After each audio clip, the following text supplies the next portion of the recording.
Hey friends, welcome back to my channel. My name is Erin and I am so excited that you decided to take time out of your day to spend with me because today we are doing one of my favorite videos. And this is going to be kind of an ultimate fall reading guide type situation. We're going to have a couple of things going on. I'm going to give you some recommendations. I'm going to give you my fall TBR and also my priority reads for October because I just don't feel like it makes sense to make a fall TBR and then make an October TBR when it's the same grouping of books anyway. So here we are. We have a lot of books to talk about, so I'm not even going to waste your time with the long intro. Let's just go ahead and hop in and talk about these books. So we're going to start off with my fall TBR. And the first book that I want to talk about is actually a November release. No, did I lie that quick? It's an end of October release, and that is Our Vicious Oaths by N.E. Davenport.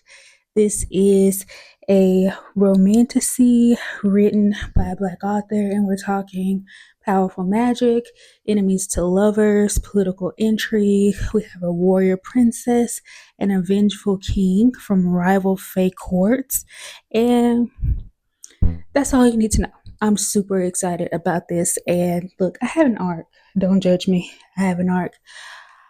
I just kind of want to read the book, like I want to hold the book in my hand. Does that make sense? Like sometimes you just know you're going to love a book and you just want to experience your first time reading it holding the physical book. And I think that's where I'm at with this. But either way, it's going to get read. Another October release is I Accidentally Hired a Shadow Walker by Jessica Cage. This is the third book in the Accidents Happen series. And this one, I usually don't know a lot about these when I go into them because they're just a fun time, and like the less you know, the better. It's an enemies to lovers meets magical workplace comedy. Jerica, who has her own security firm, will be hiring Raymond, who is a shadow walker, a rare and powerful being who can slip between dimensions. This is gonna be fun. And I always have a great time when I read Jessica Cage's books, and I'm ready to see what she does with this one. The next book on my fall TBR is going to be Heavenly Bodies by Imani Ariu, and this book really does not need any kind of introduction or anything like that. It has been very popular in the book community, but it's the first book in a dazzling new romantasy series that blends Greek mythology and shadow magic with enemies to lovers romance that will rewrite the stars. And I need to get to this one because this second book is coming out in I think November. And yeah, I just kind of want to be caught up and in the know. The next book is going to be Where Sleeping Girls Lie, and this is by Farida Abike Iyamedi, and this is like a YA thriller, I think dark academia type situation. And I feel like I've been in my dark academia bag, and so it's time for me to finally pick this up. It is a little different than what I usually read, but I'm excited to give it a shot, and we'll see what happens. Another thriller or mystery situation is going to be The Compound by Ainsley Rawley. This has been pitched as Lord of the Flies meets Love Island, and I mean, it sounds chaotic, and I usually like chaotic, and I just kind of want to see what my opinion is going to be on this. I was supposed to pick it up in September. Did that happen? No, but it's on the fall TBR, so we got a couple of more months to try to make this happen. Continuing in that exact same vein, we have How to Solve Your Own Murder by Kristen Perrin, and I just need to read this book. That's all there is to it. I have mentioned this book so many times. It was even on my fall TBR last year, embarrassingly enough, but this year we're going to make it happen. Hopefully. The next book on my fall TBR is going to be The Darkness Within Us by Trisha Levenseller. This is the final book in the Shadows Between Us duology. I just want to wrap up some duologies. This one's pretty short, so It's giving vibes. This says Chrysantha has won by hiding her intelligence and ambition behind the mask of a beautiful, airheaded girl. She has become a wealthy duchess, and once her elderly husband dies, she will have all the freedom, money, and safety she's ever wanted. So, like, this is giving. Next on my fall TBR is going to be The Witches of Salix Point, and this is by Noelle Vela. That's such a cute artist name. Like, I love that. Nestled between Little Saint Simon Island and Jekyll Island, Salix Point is not a place that many people know of. As a part of the Golden Isles of Georgia, it's never mentioned because of all the weeping willows that grow there. The surrounding townsfolk call it the Island of Death. Eliza Hunt never let the old suspicions bother her. Yeah, there had been some strange things that had happened in the town, like floating objects and people disappearing in the night, but that happened everywhere, didn't it? Even though every night she's dreamed of the same faceless man who did things to her body that were carnal sins, she knew most of the talk about Salix Point was just old folklore. Eliza also knew that she was different. She seemed to sense things before they happened. That was just good old instinct, though, right? Tasman Pettiford was a city girl through and through. She hated the country, particularly Salix Point. If it wasn't for the fact that her favorite aunt had recently passed away and willed her a bookstore, Tasman would have never returned to the island that disturbed her on so many levels. There were stories of townspeople practicing magic regularly, others seeming to vanish without a trace, and the bookstore seemed to be the epicenter of all things weird and unusual. Tasman couldn't offload the property fast enough. The sooner it was sold, the sooner she'd be back in New York, away from the mosquitoes, the bookstore, and the eeriness of a town that caused many a nightmare during her childhood.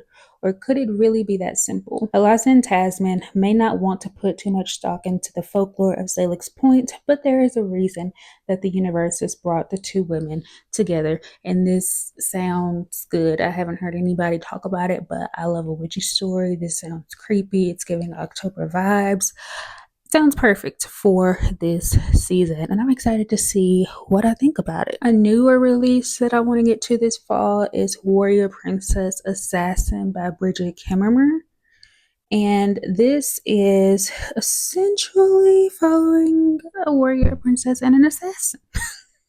So, three characters whose paths will collide in surprising ways, two royals pushed into a political engagement, and the assassin tasked with hunting them down.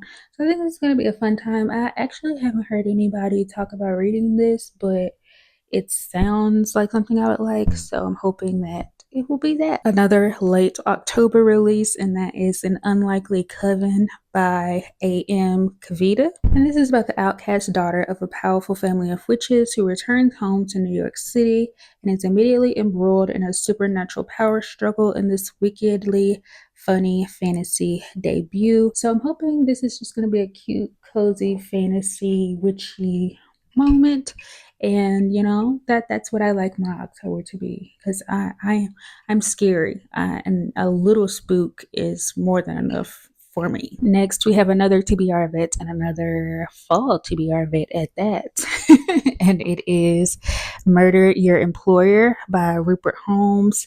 And this is supposed to be kind of like a funny dark academia situation. At the McMaster's Conservatory, future deletist never murderers learn the consummate execution of the homicidal arts. And it says, under the tutelage of Dean Harbinger, Harrow, and the fascinating faculty of McMaster's Halls of Poison Ivy, they hone their craft, each hoping to finesse a perfectly masterful murder. And I think this is just going to be a fun time. I love funny things that poke fun at situations that aren't usually humorous. So I'm hoping that this will be a good time for me. Something a little different, but again, not scary. And we can't have a fall TBR without some vampires, because who would I be if I didn't have vampires on my fall TBR? So the one that I'm looking at, well, one of the ones I'm looking at is Bury Our Bones in the Midnight Soil by V.E. Schwab. This book also, I feel like, doesn't need any introduction or anything. We have toxic lesbian vampires. It's 3 different timelines, and I just I need to know. And we have a sequel to one of my favorite books that I read this year. And the only reason why I haven't already read this book is because I bought it in paperback, and so now I have to wait for the paperbacks. But my library finally got it, and so now that I'm in line at the library, we can talk about it. And that is Wrath of the Dragons by Olivia Rose Darling, the sequel to Fear the Flames. And look, I just need to know. I need to be back with Eowyn and Caden and the dragons, and I need it. That was one of my favorite books of the year when I read it earlier. And, I need to be back with my people. Simple as that. So as soon as the library hold comes through, I'm picking that book up for sure. Now we are going to get into the books that I'm going to prioritize for October, my October TBR, if you will. So I'm going to start with A Dark and Secret Magic by Wallace Kinney. And this is a witchy book where we are learning about a witch and the secrets her coven has been keeping from her. And it has echoes of Hades and Persephone, practical magic, and Witch of Wild Things. Following Hecate, who goes by Kate, and she has curated the perfect life as a hedge witch, living in a secluded cottage with only a black cat for company. She spends her days foraging herbs from the forest, gardening, and creating tinctures to sell at the apothecary she owns. Most evenings pass without her speaking to another human being, an arrangement she quite prefers. Her solitude is thrown into disarray when her older sister reaches out and asks her to host their coven's annual Halloween gathering. The day marks the beginning of the new year for witches and also Kate's birthday. The pressure from her coven to make the evening memorable mounts as the event draws near.